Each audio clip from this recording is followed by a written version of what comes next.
Hello నమస్తే. ఈరోజు ఆంధ్రప్రదేశ్ వార్తాపత్రికలో వచ్చిన వార్తలు, ఆ వార్తల వెనుకున్న వాస్తవాల్ని చూసే ప్రయత్నం చేద్దాం. ముందుగా 'ఆంధ్రజ్యోతి' పేపర్‌లో ఏపీహెచ్‌పీ అట ఖర్చుల నియంత్రణ కోసం జీతాలు తగ్గించిన హిమాచల్ అని చెప్పి. ఏపీహెచ్‌పీ అంటే ఏపీ అంటే ఆంధ్రప్రదేశ్, హెచ్‌పీ అంటే హిందుస్థాన్ పెట్రోలియం కాదు. హెచ్‌పీ అంటే హిమాచల్ ప్రదేశ్. హిమాచల్ ప్రదేశ్‌లో హిమాచల్ ప్రదేశ్ రాష్ట్రంలో ఉద్యోగులకు జీతభత్యాలు తగ్గించారట. ఆ మోడల్‌ని ఆంధ్రప్రదేశ్‌లో తీసుకొస్తారు. వచ్చే అవకాశం ఉంది అన్నట్టు ముందైతే లీకులు ఇస్తున్నారు. 'ఆంధ్రజ్యోతి' పత్రిక తెలుగుదేశం పార్టీకి అనుకూలంగా ఉండే పత్రిక.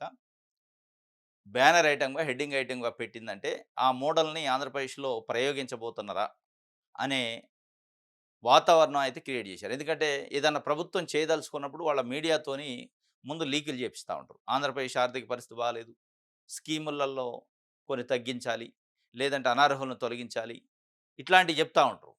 ఈ తొలగించే ఈ కార్యక్రమం ఏందంటే హిమాచల్ ప్రదేశ్ మోడల్ ఉందని ఆంధ్రజ్యోతి చెప్పింది. కాబట్టి ఇక మనం అంటే ప్రజల్ని ప్రిపేర్ చేయటం.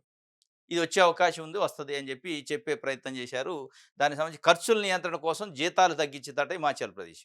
అంటే మనం కూడా తగ్గిస్తాము, తగ్గించబోతున్నారు. ఇక హిమాచల్ ప్రదేశే తగ్గిస్తుంది కాబట్టి మనం తగ్గిస్తే తప్పేంటి? దాంతో పాటు ప్రభుత్వ సబ్సిడీ స్కీమ్స్‌లో ప్రజలకిచ్చే సబ్సిడీ స్కీమ్స్‌లోట అనర్హుల్ని ఏరివేయాలట. ఈ 2 కార్యక్రమాలను 'ఆంధ్రజ్యోతి' రాసింది. ఆర్థికంగా మనము అంతంతే, అప్పులు ఆగిపోతే అదోగతే, జీతాలు పెన్షన్‌లవే ఏపీలోనే అధికం, వడ్డీలు, అప్పుల కిస్తీలు భారం కొండంత, సొంత ఆదాయం ఈ ఖర్చులకే సరి, సంక్షేమ పథకాలకు 75,000 కోట్లు, అనర్హులను ఏరేసే ధైర్యం చేయలేరు, దుబారా ఖర్చులు తగ్గించుకోరు. ఇలాగైతే మనది హెచ్‌పీ పరిస్థితి అవుతుంది. ఇక అంతా చెప్తుంది. మనది కూడా అధోగతి ఉంది ఆర్థిక పరిస్థితి అట. ఏపీ ఆర్థికంగా మనము అంతంతే, అప్పులు ఆగిపోతే అధోగతి పాలవుతామట. కాబట్టి జీతాలు తగ్గించాలి. ఈ స్కీములు ఎవరైతే సంక్షేమ పథకాలు ప్రజలకిస్తున్నారో వాళ్ళయి అనర్హుల పేరుతోని తగ్గించే ప్రయత్నం చేయాలి. ఈ 2 చెప్తుంది 'ఆంధ్రజ్యోతి'. ఇది 'ఆంధ్రజ్యోతి' చెప్తుందా? ప్రభుత్వం చెప్పిస్తుందా?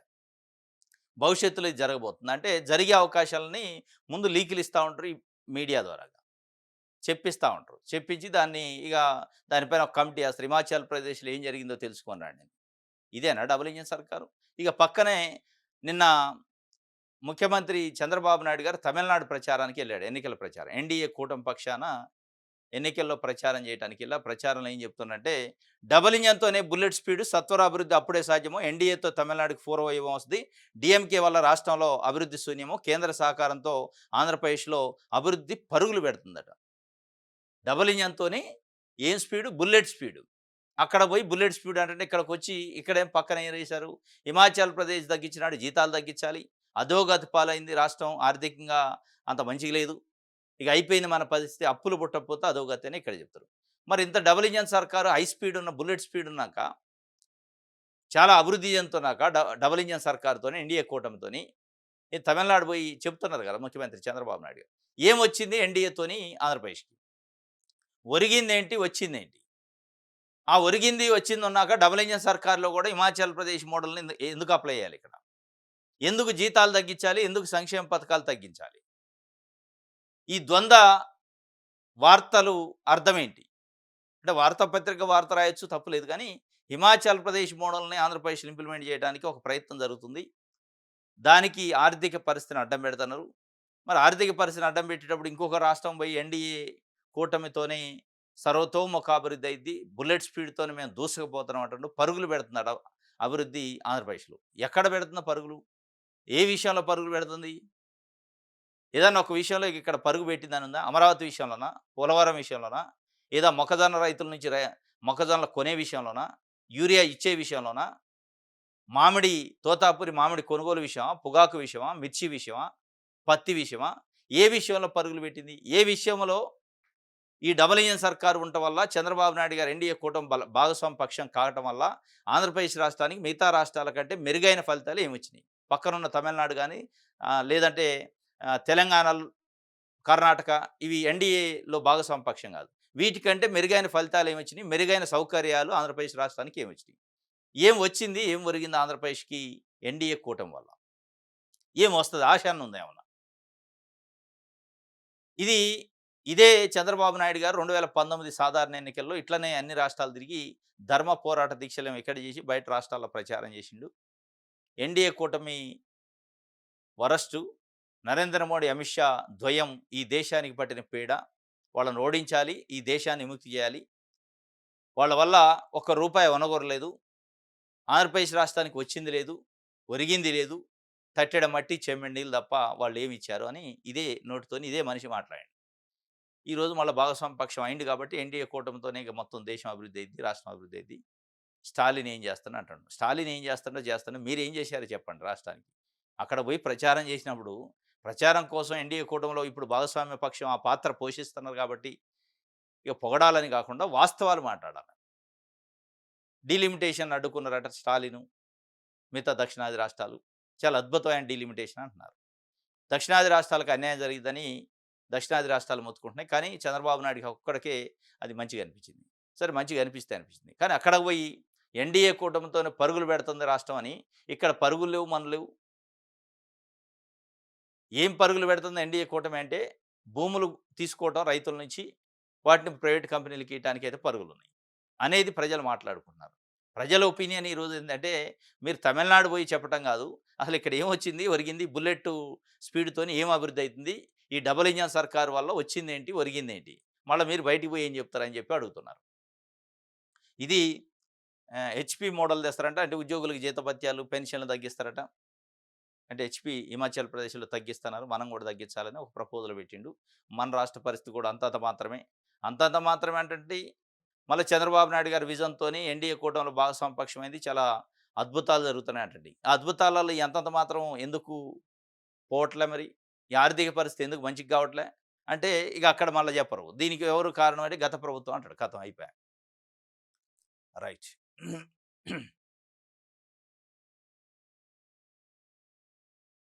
ఇది ఒక వార్త.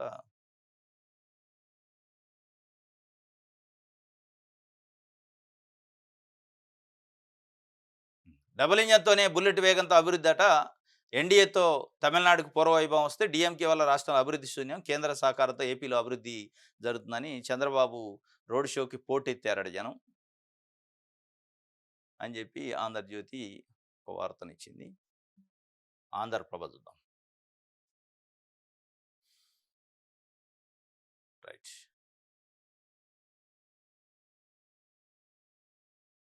సేమ్ ఆంధ్రప్రభలో కూడా ఇదే బ్యానర్ అయితే తమిళనాడులో ముఖ్యమంత్రి చంద్రబాబు నాయుడు గారి ప్రచారం డబుల్ ఇంజన్‌తోనే ప్రగతి తప్ప డీఎంకేతోని ప్రగతి లేదని చెప్పే ప్రయత్నం చేశారు. ఇంకోటి వైఎస్ జగన్మోహన్ రెడ్డి మాజీ ముఖ్యమంత్రి నిన్న ప్రశ్నించే గొంతులపై బ్రహ్మాస్త్రాలు ప్రయోగిస్తారా? చంద్రబాబు తప్పు చేస్తున్నారు. అందుకే భయపడుతున్నారు. ఎన్నికల హామీలను తొంగలో తొక్కారు. ఎక్స్ వేదికగా మాజీ ముఖ్యమంత్రి వైఎస్ జగన్మోహన్ రెడ్డి మండిపడ్డారు. ఎందుకంటే ఏపీ ఎంప్లాయీస్ అసోసియేషన్‌కి సంబంధించి వెంకట్రామరెడ్డిని డిస్మిస్ చేసింది ప్రభుత్వం. ఆయన ఉద్యోగుల హక్కులకు సంబంధించి ఉద్యోగులకు ఇచ్చిన హామీల గురించి, హామీలు నెరవేర్చడం గురించి ప్రభుత్వం పైన ఒత్తిడి తెస్తున్నారు. ప్రభుత్వాన్ని ప్రశ్నిస్తున్నారు. ఆ ప్రశ్నిస్తున్నారు కాబట్టే డిస్మిస్ చేస్తే మరి ఉద్యోగ సంఘాలు ఉండొద్దా? అంటే ప్రశ్నిస్తే డిస్మిస్ చేస్తే ఒక ఉద్యోగి కాబట్టి డిస్మిస్ చేశారు. అదే రాజకీయ నాయకుడైతే, ప్రజా సంఘాలైతే, రాజకీయ పార్టీలైతే వాళ్ళు ప్రశ్నిస్తే ఏం చేస్తారు? జైళ్ళలో పెడతారా? ఇది మంచి సాంప్రదాయం కాదు. మరి చంద్రబాబు నాయుడు గారు ఎందుకంటే చాలా సీనియర్ పొలిటీషియను. సరే ఆ ప్రశ్న వెనకే ఉద్దేశ్యం ఏముంది? అది పక్కన పెడితే మీరు ఆ ప్రశ్నించే దాంట్లో ఉద్యోగ సంఘాలకు సంబంధించిన సమస్యలేమున్నాయి? ఉద్యోగులకు సంబంధించి మీరిచ్చిన హామీలేంది ఎన్నికలకు ముందు? వాళ్ళు అడుగుతున్నది కేవలం మీరు పెట్టిన మేనిఫెస్టోలో ఇచ్చిన హామీలే. అమలు చేయండి అని చెప్పి. మీరు చెప్పిన ఎన్నికల ముందు మీరు చెప్పిన ఎన్నికలలో ఎన్నికల ప్రచారంలో ప్రభుత్వ ఉద్యోగులకు మీరిచ్చిన హామీలు, చెప్పిన మాటలనే ఆ మాటల తాలూకా 2 సంవత్సరాలు పూర్తిగా వస్తున్న ప్రభుత్వం వచ్చి వాటిని అమలు చేయండి అని అడుగుతున్నారు. అది మీకు ఇబ్బందయింది. అది మీకు గుచ్చుకుంది. మీరెక్కడో మీ తప్పులు బయటపడతాయనే భయంతోని మనం ఇచ్చిన హామీ కరెక్టే. ఈ హామీల గురించి పదే పదే వెంకటరామరెడ్డో, ఎక్స్‌వైజెడ్ ఇట్లాంటోళ్ళు అడుగుతుంటే ఇంకా ఎక్కువ ప్రచారం అయ్యిద్ది. దీనివల్ల ఉద్యోగుల్లో వ్యతిరేకత వస్తది. కాబట్టి ఈయన డిస్మిస్ చేస్తే అయిపోద్ది. డిస్మిస్ చేస్తే ఆగుతదా? వాళ్ళు వెంకటరామరెడ్డిని డిస్మిస్ చేస్తే ప్రభుత్వం ఉద్యోగం నుంచి డిస్మిస్ చేద్ది గానీ మాటలు మాట్లాడనీయకుండా చేయలేదు గదా! అడగకుండా, డిమాండ్ చేయకుండా చేయలేదు గదా! ప్రశ్నించకుండా చేయలేదు గదా!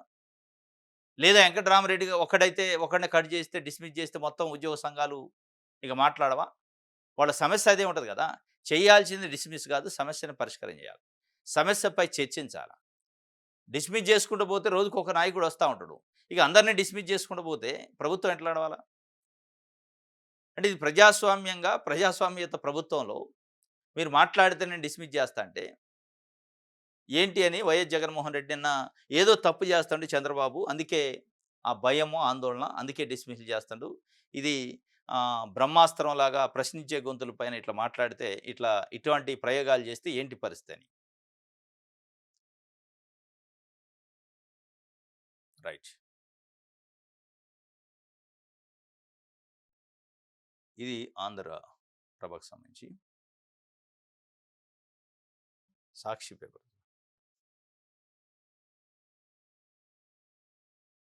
రైట్.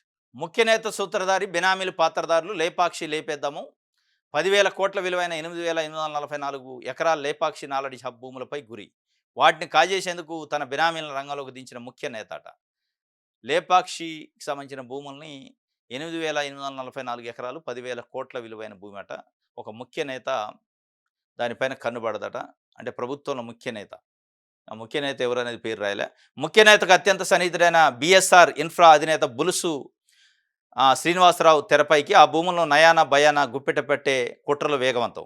ఈడీ అటాచ్మెంట్లో ఉన్న 1,000 కోట్ల విలువైన ఆస్తిని స్వాధీనం చేసుకునే కుట్ర. ఎన్సీఎల్టీ నుంచి వేలంలో దక్కించుకున్న వారు వాటిని బలుసుకు విక్రయించేలా ఉన్నత స్థాయిలో తీవ్ర ఒత్తిళ్లు. నేడో రేపు ఒప్పందానికి యత్నాలు. రాజధాని సాగునీటి ప్రాజెక్టులో 8,300 కోట్లు విలువైన పనులను బీఎస్ఆర్ ఇన్ఫ్రాకు అప్పగింత. మొబిలైజేషన్ అడ్వాన్సుల రూపంలో 830 కోట్లు బీఎస్ఆర్కి చెల్లింపులు. ఆ నిధులతో లేపాక్షి భూములను హస్తగతం చేసుకునే దిశగా ముఖ్య నేత వడివడిగా అడుగులు. అధికారంలోకి రాగానే తనకు సన్నిహితుడైన సెల్కాన్ అధినేత గురుస్వామి నాయుడు ద్వారా ప్రణాళికకు వ్యూహ రచనామలు. ముఖ్య నేత పరం చేసేందుకు కలెక్టరు పరిశ్రమల శాఖ కార్యదర్శితో చర్చలు. ఫీల్డ్ విజిట్ పేరుతో లేపాక్షి భూముల పరిశీలన, ఆపై అగ్రిమెంట్ కూడా.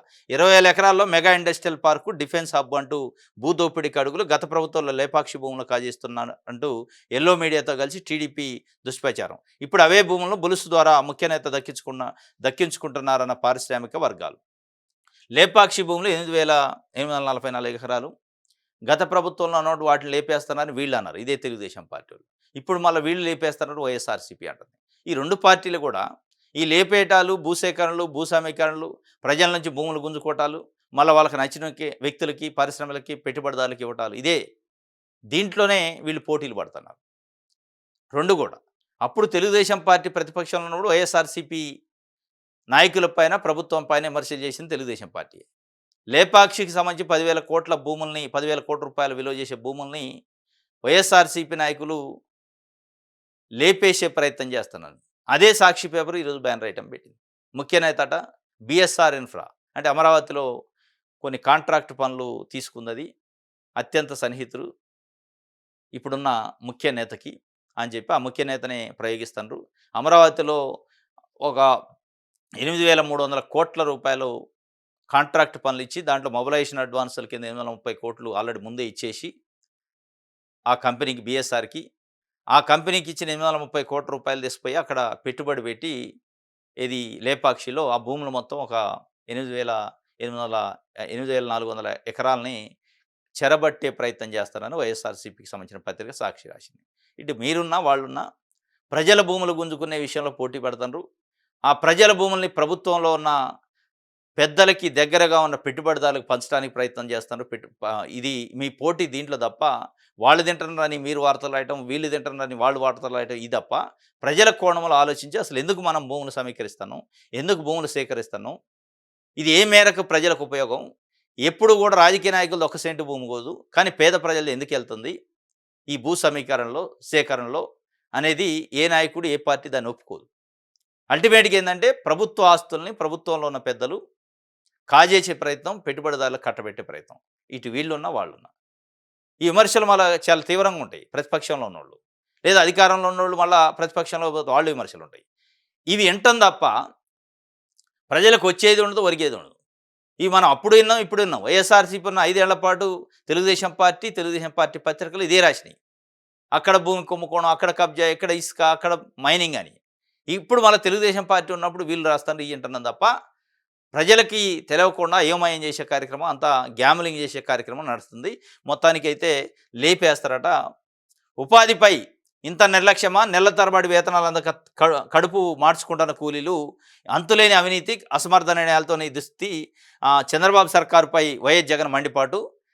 ఎంజీ ఎన్ఆర్ఈజీఏ గ్రామీణ ఆర్థిక వ్యవస్థకు అత్యంత కీలకం. ఈ పథకాన్ని అత్యుత్తమంగా అమలు చేయడంలో మిగతా రాష్ట్రాలతో పాటు ఏపీ ఒకటిగా ఉండేది. టీడీపీ కూటమి ప్రభుత్వం వచ్చాక ఈ 2 ఏళ్లలో ఏపీ పూర్తిగా వెనకబడిపోయింది. ఫలితంగా గ్రామీణంలో కొనుగోలు శక్తి బాగా తగ్గిపోయిందట. ఉపాధి హామీ పథకానికి సంబంధించి వాళ్ళ కూలీ ఇచ్చే విషయంలో మస్టర్లు రాసే విషయంలో చాలా ఇబ్బందికరమైన పరిస్థితి గ్రామాలలో ఉందని ఈ మధ్య కూడా సాక్షి పేపర్ వార్త రాసింది. తెలుగుదేశం పార్టీ నాయకులు మస్టర్ల మాయ అని చెప్పి. ఇప్పుడు మళ్ళీ ఈరోజు జగన్మోహన్ రెడ్డి స్పష్టంగా మళ్ళీ అదే ఉపాధిపై ఇంత నిర్లక్ష్యంగా ఉంటే ఎట్లా? ఆ ఉపాధి హామీ పథకం గ్రామీణ రూరల్ ఎకానమీని స్ట్రెంథన్ చేసింది. అటువంటి దాంట్లో ప్రభుత్వం అసమర్థంగా ఉంది. గతంలో మేము ఉన్నప్పుడు దేశంలో నెంబర్ 1 స్టేట్ ఉండే, ఇప్పుడు దిగజారిపోయిందని ఆయన చెప్పే ప్రయత్నం చేశారు. చంద్రబాబు ఇంకొకటి తప్పు చేస్తున్నారు, అందుకే ప్రజలకు ప్రశ్నించే గొంతులకు భయపడుతున్నారని చెప్పి ప్రభుత్వ ఉద్యోగ సంఘాల అధ్యక్షుడు కాకర్ల వెంకటరామరెడ్డి చేసిన తప్పేంటి? సీఎంను సూటిగా ప్రశ్నించే వైఎస్ఆర్సీపీ అధ్యక్షుడు వైఎస్ జగన్ అని చెప్పి ఒక వార్తని ఇచ్చారు. ఇంకోటి, ఉద్యోగుల పక్షాన గళమెత్తడం తప్ప నేను ఏ తప్పు చేయలేదు. ఇది పూర్తిగా బాబు కక్షపూరిత చర్య. ఛాలెంజ్ చేసి చెప్తున్నా, ఉద్యోగులకు గత ప్రభుత్వం 100 రెట్లు మేలు చేసింది కాదని ఏ ఉద్యోగ సంఘ నాయకుడైనా చెప్పమానండి. గత ప్రభుత్వం ఇచ్చిన హామీలను 80% ఒక్క ఏడాదిలోనే అమలు చేసింది. ఉద్యోగులకు ఇచ్చిన ఒక హామీనైనా ఈ 2 ఏళ్ల బాబు నెరవేర్చారా? ఉద్యోగులను రాజకీయంగా వాడుకున్నది ఆయనే. ప్రభుత్వ ఉద్యోగ సంఘాల సమైక్య అధ్యక్షుడు కాకర్ల వెంకటరామరెడ్డి డిస్మిస్ అయిన తర్వాత నిన్న ప్రెస్ మీట్ పెట్టిండు. ఉద్యోగుల పక్షాన గళమెత్తడమే నేను చేసిన తప్ప, అది తప్పైతే మీరు ఇచ్చిన ఎన్నికల హామీ సంగతి ఏంటి అని చెప్పి వారు అడుగుతూ, ఇంకోటి కూడా, జగన్ ప్రభుత్వం ఏడాదిలోనే 80% హామీలను నెరవేర్చిందని జగన్ ప్రభుత్వం అంటే జగన్మోహన్ రెడ్డిని వైఎస్ఆర్సీపీని వెనకేసుకొచ్చే ప్రయత్నం చేశారు. ఎందుకంటే డిస్మిస్ అయింది కాబట్టి ఇక నన్ను చేసేది లేదని. వాళ్ళ ఇంటెన్షన్ కూడా ప్రభుత్వం డిస్మిస్ చేసింది ఏంటంటే, ఈయన వైఎస్ఆర్సీపీకి సంబంధించిన వ్యక్తి, వైఎస్ఆర్సీపీకి అనుకూలంగా ఉన్నాడు కాబట్టి ఆయన డిస్మిస్ చేద్దాం. ఒకవేళ వైఎస్ఆర్సీపీకి అనుకూలంగా ఉండను లేకపోతే వైఎస్ఆర్సీపీకి అనుకూలంగా మాట్లాడుతున్నాను డిస్మిస్ చేస్తే, కానీ సమస్య ఏంటి? మీరు ఆయన డిస్మిస్ చేస్తారా ఉంచుతారా అనేది, సరే ప్రశ్నించే గొంతులపైన ఉక్కుపాదం మోపటం ప్రభుత్వం ఉంది కాబట్టి డిస్మిస్ చేస్తారు. ప్రజలు ప్రశ్నిస్తారు, రేపు అందరిని చేస్తారా? ఉద్యోగ సంఘాలు కాకుండా ఉద్యోగులు ప్రశ్నిస్తారు. ఉద్యోగులు అందరినీ డిస్మిస్ చేస్తారా? ప్రజా సంఘాలు, పొలిటికల్ పార్టీలు కూడా ప్రశ్నిస్తాయి. ఇచ్చిన హామీని నెరవేర్చండి అని చెప్పి. మరి మొత్తం ఉద్యోగులను డిస్మిస్ చేస్తే మీ ప్రభుత్వం ఎట్లా నడుస్తుంది? డిస్మిస్ చేయటమే ఆయుధమా? పరిష్కారం అదేనా? కాబట్టి ఇది ఆలోచించాలి. మనం డిస్మిస్ చేసుకుంటూ పోతే అంటే మీరు ఏమి అదే మీరు అధికార పక్షం కాకుండా ప్రతిపక్షంలో ఉంటే ఇట్లనే మాట్లాడితే ఉద్యోగ సంఘ నాయకులు అప్పుడేం మాట్లాడతారు? తెలుగుదేశం పార్టీ నుంచి ఎమ్మెల్సీగా ఎన్నికైన అశోక్ కుమార్ అని ఉండే, ఆయన ఉద్యోగ సంఘాల నాయకుడు. ఆయన కూడా ప్రెస్ మీట్ పెట్టి ప్రభుత్వాలను విమర్శించేది. మరి ఆయన ఎప్పుడు డిస్మిస్ చేయలేదు. అంటే తెలుగుదేశం పార్టీ ప్రతిపక్షంలో ఉంటే ప్రశ్నిస్తే అది ప్రజాస్వామ్యం. అది కాకుండా అధికార పక్షంలో ఉంటే, తెలుగుదేశం పార్టీ అధికార పక్షంలో ఉంటే ప్రశ్నిస్తే తప్పు, అది డిస్మిస్ చేయొచ్చు. అంటే తెలుగుదేశం పార్టీ మాత్రమే ప్రశ్నించాలనా? తెలుగుదేశం పార్టీ ప్రభుత్వం ఉంటే ఇంకెవడు ప్రశ్నించొద్దా? ప్రశ్నిస్తే తప్ప అది? వాళ్ళ గమ్మత్తుగా ఉంటుంది. ప్రతిపక్షంలో ఉంటే ప్రజాస్వామ్యం గుర్తొస్తుంది, అదే అధికార పక్షంలో ఉంటే ప్రశ్నించడం ఏంటి మా ప్రభుత్వాన్ని? నీకు అంత ధైర్యమా? సస్పెండ్ చేస్తాం, కేసులు పెడతాం, ఇదే పద్ధతి. కాబట్టి ఆయన అడుగుతుండే ఉద్యోగుల పక్షాన గళమెత్తడం ఎట్లా తప్పైద్ది అని చెప్పి. బాబు పాలనలో ఉద్యోగులకు చీకటి రోజులని వైఎస్ఆర్సీపీ ఎమ్మెల్సీ పర్వతరెడ్డి చంద్రశేఖర్ రెడ్డి మాట్లాడిండు. రైట్, ఇది ఒక వార్త. విషయాలందరూ అవినీతి ఊబిలో రెవెన్యూ ఆట, పని కావాలంటే పైసలు ఇవ్వాల్సిందే. 22A పేరుతో అక్రమ దందా, తారుమారవుతున్న భూ రికార్డులు, రాజకీయ నాయకులతో అధికారులు కుమ్మక్కయ్యారట. ఇది శరామామూలు. అది ఏ ప్రభుత్వం ఉన్నా శరామామూలు. కాకపోతే చంద్రబాబు నాయుడు గారి ప్రభుత్వం మాటలు ఎక్కువ చెప్పించి చేతలు తక్కువ చేస్తుంది. అసలు అవినీతి అంటే మాకు తెలియదు, విలువలతో కూడిన రాజకీయం చేస్తాం, నైతిక విలువలతో కూడిన రాజకీయం, మళ్ళీ మామూలు విలువలు కాదు అని చెప్తా ఉంటారు. అసలు అవినీతి అది ఎట్లుంటుంది అంటారు. లోబడి జరిగేదంటే జరుగుతూనే ఉంటుంది. 22A జాబితా నుంచి, నిషేధిత జాబితా నుంచి భూములు తొలగించడానికి సంబంధించి ఒక స్కీమ్ పెట్టారు. దాంట్లో పెద్ద ఎత్తున అవినీతి జరుగుతుంది వాస్తవంగా. స్థానిక రెవెన్యూ అధికారులు, స్థానిక తెలుగుదేశం పార్టీ అధికార పార్టీ నాయకులు కుమ్మక్కై రైతులను పిలిపించుకొని లంచాలకు డిమాండ్ చేసి, నీ ఫైలు మూవ్ కావాలంటే, నీ ఫైలు పరిష్కారం కావాలంటే ఏంటి కథ మాట్లాడు అని బేరాలు మాట్లాడుకొని ఫైల్ క్లియర్ చేస్తాననేది రైతుల నుంచి వస్తున్న ప్రధానంగా ఒక అసంతృప్తి. దానిపైన ఈరోజు విశాలాంధ్ర ఒక వార్త రాసింది. ఇటువంటి వార్తలు ఆంధ్రజ్యోతిలో గాని, ఈనాడులో గాని, తెలుగుదేశం పార్టీకి సపోర్ట్ చేస్తున్న పత్రికల్లో గాని ఉండవు. లేదా సాక్షిలో ఏముంటది? తెలుగుదేశం పార్టీలో ఎక్కడ భూ కబ్జా చేశారు? ఎక్కడ పాగా ఏయటానికి చూస్తున్నారు? ఇవి ఉంటాయి. అంటే మొత్తం కబ్జాలు వీటి గురించి ఉంటాయి. ప్రజల కోణం, ప్రజలు పడుతున్న ఇబ్బందుల గురించి, క్షేత్రస్థాయిలో ప్రజలు ఎదుర్కొంటున్న సమస్యలపై రాయరు. వాళ్ళు ఏకాడికి రాజకీయాలు. వీళ్ళైనా వాళ్ళైనా రాజకీయాలు, రాజకీయ పార్టీల అవినీతులు వీటి గురించి రాస్తారు. దాన్ని ఆ అవినీతి నుంచి రూ. 1 ప్రభుత్వ ఖజానాకి వచ్చింది లేదు, మనం చూసింది లేదు. ఇప్పుడు మొత్తానికి 22A జాబితా అనేది ఒక రెవెన్యూ అధికారులకి, స్థానిక అధికార పార్టీ నాయకులకు పండగైంది. దాన్ని అడ్డం పెట్టి అడ్డగోలుగా వసూళ్లు చేస్తున్నారట. దందా చేస్తున్నారు. ఈ దందా పైన చంద్రబాబు నాయుడు గారు బయటికి చెప్పేది ఉక్కు పాదంతోనే అణిచివేస్తా అంటాడు. ఆ ఉక్కు పాదం అణిచేది లేదు, మనం చూసేది లేదు. రైతులు అదే ఇబ్బంది, అదే లంచాలు, అదే అవినీతి.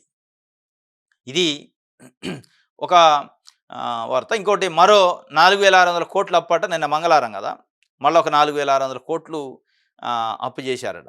రోజుకు 500 కోట్ల రూపాయల అప్పు చేస్తే తప్ప రాష్ట్రం నడిచే పరిస్థితి లేదు.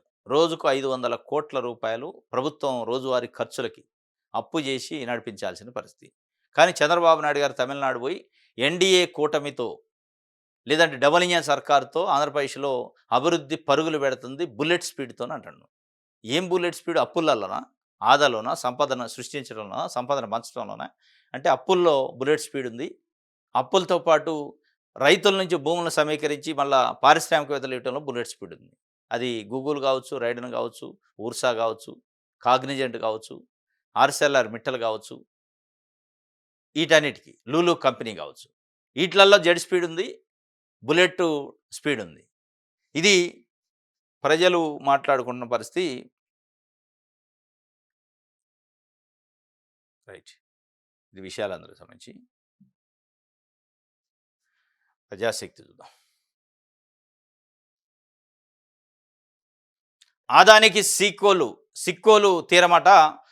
శ్రీకుర్మంలో 2,274 ఎకరాల తవ్వకాలకు ఎల్ఓఐ అంటే పర్మిషన్ ఇచ్చినట్టుంది. అందులో 1,123 ఎకరాల అటవీ భూములు, ఇసుక శాంపిల్స్ని తీసుకెళ్లిన ఏపీఎండిసి అధికారులు.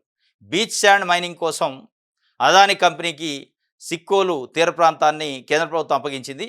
శ్రీకుర్మంలో 2,274 ఎకరాల్లో తవ్వకాలకు లెటర్ ఆఫ్ ఇండెంట్ LOI మంజూరైంది. ఇందులో 1,123 ఎకరాలు అటవీ భూములు కూడా ఉన్నాయి. బీచ్ శాండ్లో ilmenite, rutile, zircon, garnet, sillimanite తవ్వకానికి కేంద్ర ప్రభుత్వం అనుమతి ఇచ్చినట్టు తెలిసింది. ఈ ప్రాంతంలో ఇసుక శాంపిల్స్ను ఆంధ్రప్రదేశ్ ఖనిజాభివృద్ధి సంస్థ అధికారులు తీసుకెళ్లారు.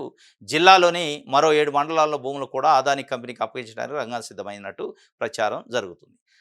ఆదానికి సిక్కోలు తీరం ఇస్తారట 2,274 ఎకరాలు. ఇది వచ్చింది తమిళనాడులో. మన ముఖ్యమంత్రి చంద్రబాబు నాయుడు గారు చెప్పారు కదా, జెడ్ స్పీడ్తోని, బుల్లెట్ ట్రైన్ స్పీడ్తోని డబుల్ ఇంజన్ సర్కారు వల్ల అభివృద్ధి పరుగులు పెడుతుంది ఆంధ్రప్రదేశ్లో. అంటే పరుగులు దీంట్లో ఉంది.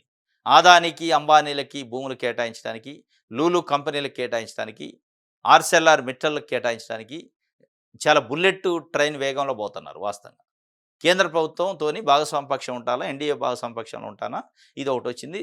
సిక్కోలు ప్రాంతంలో తీర ప్రాంతాన్ని ఆదానికి అప్పచెప్పే కార్యక్రమానికి ముహూర్తం పెట్టారు, అయిపోయింది. దీంట్లో ఉంది తప్ప ప్రజలకు ఒరిగిందేంటి? ఇక దీనికి ఒక ముద్ర వేస్తారు, చాలా అభివృద్ధి అయింది, చాలా ఉపాధి వస్తుంది. ఏంటి ఉపాధి వచ్చేది? ప్రజల భూములు తీసిపోయి పెట్టుబడిదారులకు ఇచ్చి ఉపాధి వస్తుందంటే, ఇప్పుడు ఆ భూమి మీద పని చేసుకున్న రైతులకు కావాల్సిన పెట్టుబడి సాయమో, రైతులకు కావాల్సిన యూరియానో, పండించిన పంటను కొనుగోలు చేసే దాంట్లో ప్రోత్సాహకాలు ఎవరు? వాళ్ళ భూములు తీసిపోయి ఎవడుకో ఇచ్చి వాడి కింద ఊడిగం చేయండి అని మీరు చెప్తారు. ఇది ఆదానికి మళ్ళీ ఒక బంపర్ ఆఫర్ వచ్చిందంటే ఏపీ నుంచి ఇక పంచటమే, పలహారం పంచినట్టు. ఇది ప్రజాశక్తికి సంబంధించి.